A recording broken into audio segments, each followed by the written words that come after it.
Alors, on va où? On va cette semaine en Bretagne, mais pas la Bretagne qu'on a l'habitude de connaître. On va en Bretagne impériale. Est-ce que vous avez déjà entendu cette appellation-là? Parce qu'il y en a une et vous allez voir que c'est pas complètement par hasard. Non, ils connaissent pas. Non, ils connaissent pas, mais c'est aussi un peu pour ça que je suis là. Et puis peut-être aussi, vous vous dites, mais qu'est-ce que c'est que cette histoire de Bretagne impériale? Est-ce que vous avez une idée de là où ça pourrait se trouver? Une idée. Bon, vous allez me dire la Bretagne. Moi, je sais, mais de la France. je peux pas le dire. En fait, c'est vraiment dans le centre du Morbihan. Complètement dans le centre du Morbihan, tant pis. Donc c'est vraiment au cœur de la Bretagne. Bah voilà, Pontivy, c'est vrai que parfois ça nous parle. Pontivy, ouais. C'est vraiment à égale distance entre Rennes et Brest. Et il y a cette petite commune de Pontivy qui fait toute la différence avec les autres villes de Bretagne. C'est, si on prend dans les grandes lignes, une région très vallonnée, très verdoyante, très tournée vers la nature, vous allez voir. C'est une région dans laquelle on fait beaucoup de randonnées à pied, beaucoup de vélos aussi. Et avant de parler de tourisme, on va parler un petit peu d'histoire, parce que si on l'appelle cette commune de Pontivy et ses environs la Bretagne impériale, c'est pas pour rien, c'est parce que en fait l'empire napoléonien a eu dans cette région une très forte influence. En fait, Napoléon a apporté tout un plan d'urbanisme, comme il l'a fait d'ailleurs à La Roche-sur-Yon, extrêmement puissant. Il a lancé les grands chantiers, un quartier nouveau, c'était beaucoup plus moderne que d'autres villes ou d'autres villages bretons. Et on a très souvent d'ailleurs appelé Pontivy Napoléonville. Ce qui est très amusant, c'est que malgré tous ces gigantesques travaux, Napoléon Ier n'est jamais venu sur place, et Napoléon III serait venu, lui, juste une journée. Donc ils se sont appropriés en fait cette ville. Et c'est devenu voilà, une ville impériale à l'image de ses empereurs finalement. D'accord. Allez, on commence par quel genre de visite? Donc je vous le disais, Napoléon, il a eu une très forte influence sur Pontivy, et il a créé en fait cette espèce de ville nouvelle à côté de la ville médiévale. Donc l'idée, c'était de doter la ville de structures dignes d'un grand pôle urbain. Donc vous allez vraiment partir, vous, à la découverte du ce qu'on appelle quartier Napoléon. Vous allez voir des bâtiments administratifs comme le tribunal, la sous-préfecture, la mairie, le lycée. Et ce qui est fascinant encore aujourd'hui, c'est que tous ces monuments, en fait, ils sont vraiment d'origine. Donc ils n'ont pas bougé depuis ce moment-là. Évidemment, l'Office du tourisme va vous proposer des visites guidées. Alors pour les enfants, il y a même une visite théâtralisée en costume qui est vraiment celle qu'on vous conseille de faire, parce que même si c'est pas exclusivement sur le thème de Napoléon, c'est quand même la visite de la ville et de la partie médiévale avec tout ce qui est les costumes de l'époque des ducs de Rohan, avec le château médiéval, là aussi des Rohan. On va en reparler de ces Rohan, vous allez voir, ils vont revenir souvent dans cette chronique. Ça date du XVe siècle et c'est resté quand même une merveille et architecturale et patrimoniale et culturelle. Voilà, c'est vraiment tout ça se visite, hein? Tout ça se visite, tout ça se visite. D'accord. Qu'est-ce qu'il y a d'autre?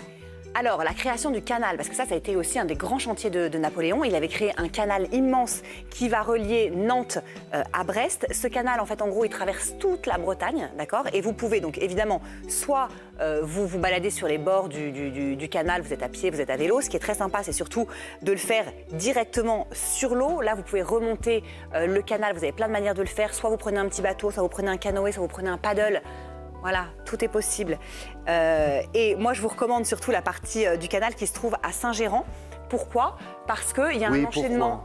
Il y a un enchaînement de 10 écluses. Donc en fait, c'est hyper amusant. Vous pouvez louer aussi, même dans la région, des bateaux sans permis.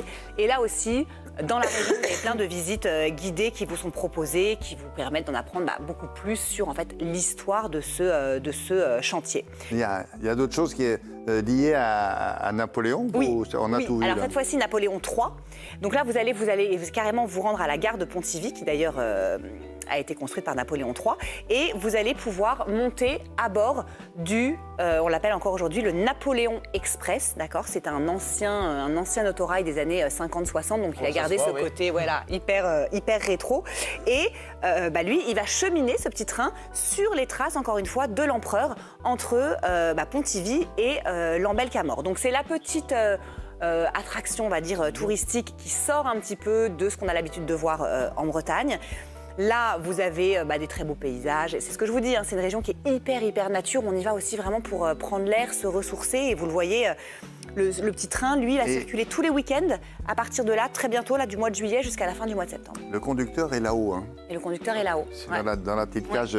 Ça, il voit tout. Il voit tout. demi-tour. Bon, est-ce que vous avez une escapade nature à nous recommander Oui, dans le coin? alors il faut vraiment pas passer à côté du lac de Guerlédan. Regardez comme il est beau. Pourquoi? C'est un incontournable de la région parce qu'il est immense. C'est tout simplement le plus grand lac de Bretagne. Il fait 40 km de circonférence, de long, donc je peux vous dire que vous avez de quoi randonner autour sans aucun problème.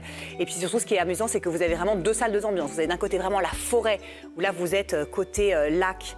Vous êtes enfoncé dans une forêt très dense, très riche. Et puis, de l'autre côté, vous allez surplomber plutôt des très grands rochers avec un panorama incroyable qui s'offre à vous. Et on ne sait pas que dans cette région, il y a ce lac qui est absolument extraordinaire et qui est immense. Bon, et on dort ou si On on fait dodo, dort? on a deux petites adresses. Soit vous êtes très urbain et vous voulez rester du côté de Pontivy. Là, on a une adresse très sympa qui s'appelle l'hôtel Le Rohan. Bon, bah lui, évidemment, donc vous avez compris, hein, c'est un nom qui revient en permanence. C'est un ancien manoir napoléonien qui a été réhabilité en hôtel et on est à 70 € la chambre double.